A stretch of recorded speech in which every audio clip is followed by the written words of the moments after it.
Yaakov is on the run from his twin brother Esav, who wants to kill him. And so he's heading to his uncle Laban's house, as his mother and father have sent him, to find a wife and to hide out until Esav's anger subsides. On the way, the sun sets, and Yaakov goes to sleep in a place called Luz. He dreams that there is a ladder rising to the heavens with its feet firmly planted on the earth. And at the top of this ladder, he sees God.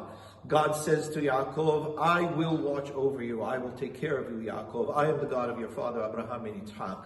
Yaakov awakes with fear, realizing that God is in this place. And so he calls the place Bet El, literally the house of God.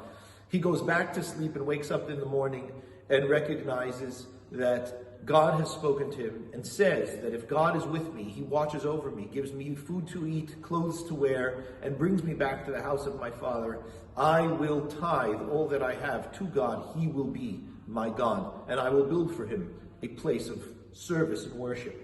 He ends up continuing on his journey, reaches Haran, meets Rachel at a well that he finds the shepherds of the place watering their sheep. And he sees Rachel, his heart is lifted, he kisses her, he cries, he says, I am your kinsman, the cousin of your father. And Rachel goes to tell Laban that her cousin has come to the house. Laban runs out, kisses Yaakov, brings him in, and Yaakov works for Laban for over a month. At that point, Laban says, listen, I've got to pay you. You can't work for me for free just because you're family. Yaakov says, well, really, I'm really interested in your daughter Rachel. I would love to marry her. Laban says, well, why shouldn't I give her to you than give her to anyone else? Absolutely. You can marry her. And so festivities are done. A wedding is made, and Yaakov at night is with his new wife, but wakes up in the morning and realizes that his new wife is not Rachel, but her sister Leah. He has an issue with Laban, says, how could you do this to me? You deceived me. Laban says, look, I know you're upset, but we really can't give the younger daughter over the older daughter first. Fill out the 7 days of the chuppah, essentially, of the festivities of the wedding. And I'll give you Rachel, but you'll work another 7 years for her. Yaakov agrees to this. He takes Rachel. He, of course, loves Rachel more than he loves Leah. He shows greater affection to her. God sees that Leah is kind of, put to the side, and therefore opens her womb, and she begins having children while Rachel is barren. 4 children Leah has to begin with: Reuven, Shimon, Levi, and Yehuda.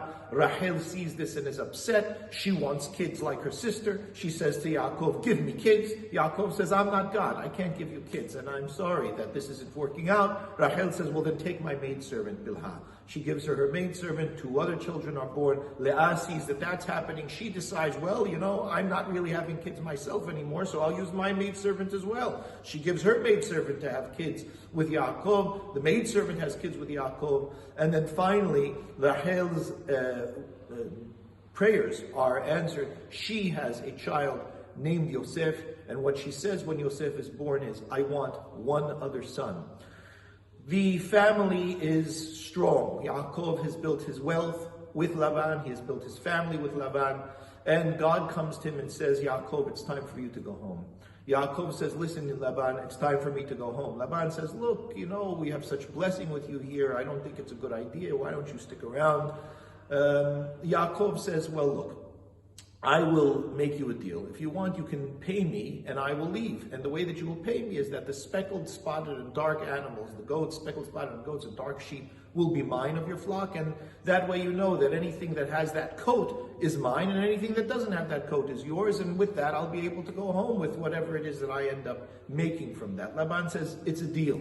And so Yaakov ends up doing this. The parasha says that he manipulates this a bit in whatever way he can, by making sure that the visual experience of the animals when they are mating is enhanced to try and promote speckled, spotted, and dark coats.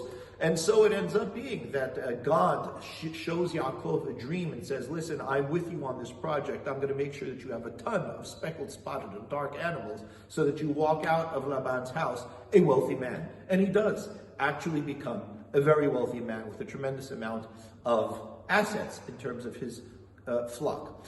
Yaakov says to his wives, I noticed that your father isn't looking at me the way that he used to. Your brothers are saying that I've stolen everything that belongs to your father. I think we need to leave. It's time to leave. And you know that he's not going to send us off in peace. So we've got to leave in covert operation, which is what Yaakov does. Laban hears of it 3 days later and pursues Yaakov. And he gets to Yaakov and he says, I could destroy all of you because everything that you see, Habanim banai, habanot benotai, the sons are my sons, the daughters are my daughters, and everything that you see, lihu, belongs to me.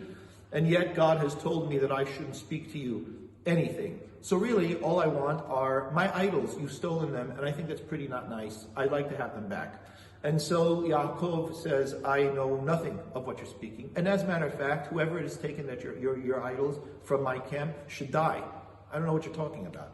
Laban rummages through Yaakov's tent, through Leah's tent. He rummages through Rachel's tent, but Rachel is sitting on a cushion from the camel in which she's hidden the idols that she had actually taken from her father. And Yaakov didn't know this and didn't realize that he